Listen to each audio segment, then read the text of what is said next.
Sebenarnya banyak sekali kisah-kisah di balik layar yang menyeramkan pada Pilpres 2024 ini. Dan kebetulan di Pilpres ini saya itu ada di arus utama. Jadi sering tuh mendengar peristiwa-peristiwa yang mind-blowing, yang mengejutkan, yang bikin sakit kepala, yang nggak bisa saya ceritakan semuanya, apalagi di publik seperti ini. Tapi ada sebuah kisah menarik di balik layar tentang situasi yang dialami oleh Ganjar Pranowo yang ingin saya ceritakan.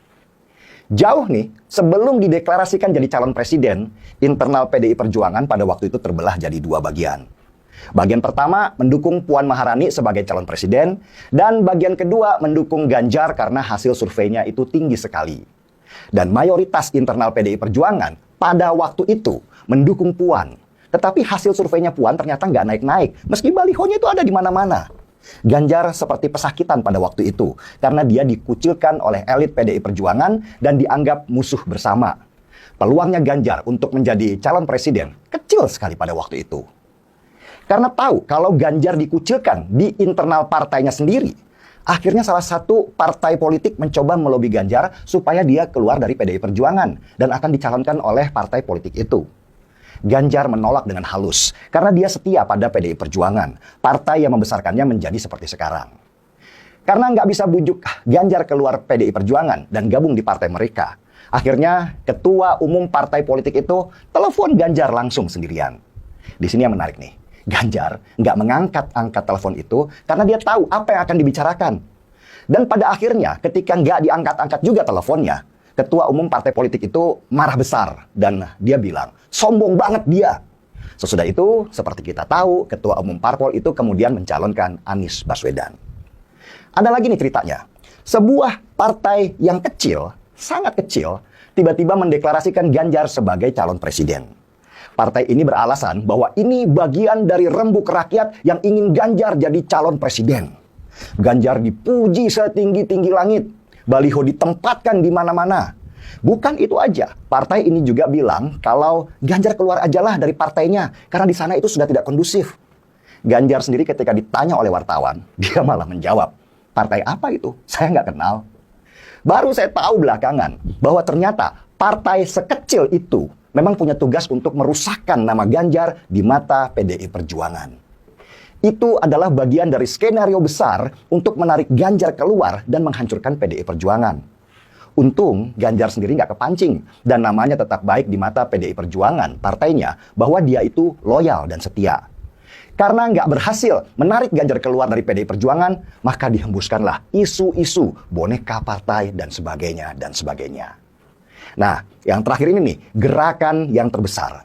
Dibentuklah koalisi partai-partai besar yang ketika digabungkan, mereka bisa mencalonkan calon presiden mereka sendiri. Siapa capresnya? Ya, calon presidennya adalah Ganjar Pranowo. Ganjar dipanggil oleh orang yang berkuasa dan ditawarkan untuk menjadi calon presiden di koalisi itu. Ganjar spontan nolak dengan halus.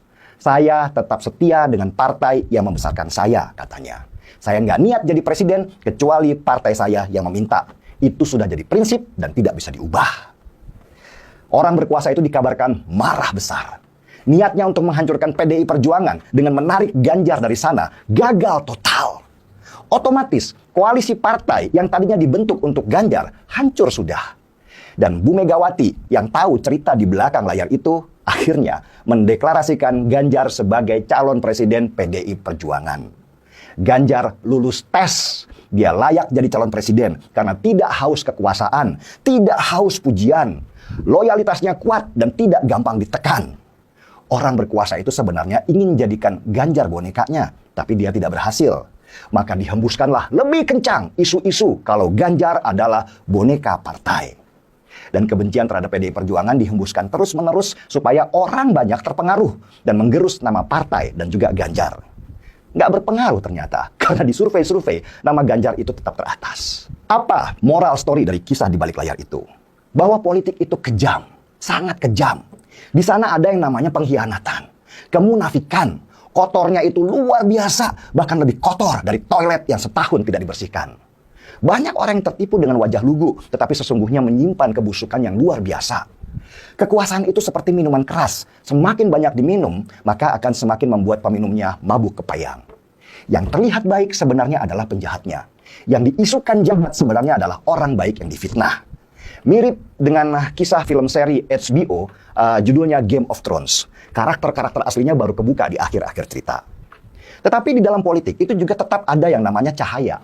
Cahaya itu adalah integritas. Integritas ini hanya dimiliki oleh orang-orang yang berpikiran besar, yaitu keselamatan bangsa daripada sekedar nafsu kekuasaan. Orang-orang ini di politik jumlahnya sedikit sekali, tetapi cahayanya menembus hati nurani yang paling dalam. Kisah seorang paman yang meloloskan keponakan di MK, membuka semua tabir kebusukan itu dan menembus akal sehat dan hati nurani banyak orang yang tidak berpartai, para masyarakat biasa, silent majority, bahwa ada yang nggak beres di dalam Pilpres 2024 kali ini. Ada yang salah ketika sistem bernegara kita ditabrak hanya untuk meloloskan seorang anggota keluarga. Bajingan memang. Dan kata bajingan itu sekarang terdengar ke seantero penjuru dalam bentuk bisik-bisik, dalam bentuk sindiran, nyinyiran, bahkan jadi bahan tertawaan. Baru kali ini, sistem negara kita jadi bahan tertawaan, bukan saja di dalam negeri, bahkan oleh orang luar. Ganjar dan PDI Perjuangan boleh jadi sedang disembelih oleh kekuasaan supaya mereka tidak membesar. Tapi memang semua manusia itu punya garis tangan. Kalau memang garis tangannya jadi presiden, takdir tidak akan berdusta. Coba, apa kurangnya sih Prabowo? Kaya, berkuasa, jaringannya luas, didukung oleh banyak partai, tapi nggak jadi presiden juga. Garis tangannya sudah berbicara sendiri tentang takdirnya. Ada pepatah barat yang mengatakan, apapun yang tidak membunuhmu akan membuat dirimu menjadi lebih kuat. Negeri kita sekarang sedang diuji dan dibukakan dengan segala praktek busuk di depan mata. Percayalah, silent majority akan bekerja dan bergerak menyeimbangkan segala rencana jahat, yaitu tumbuhnya neo-orba.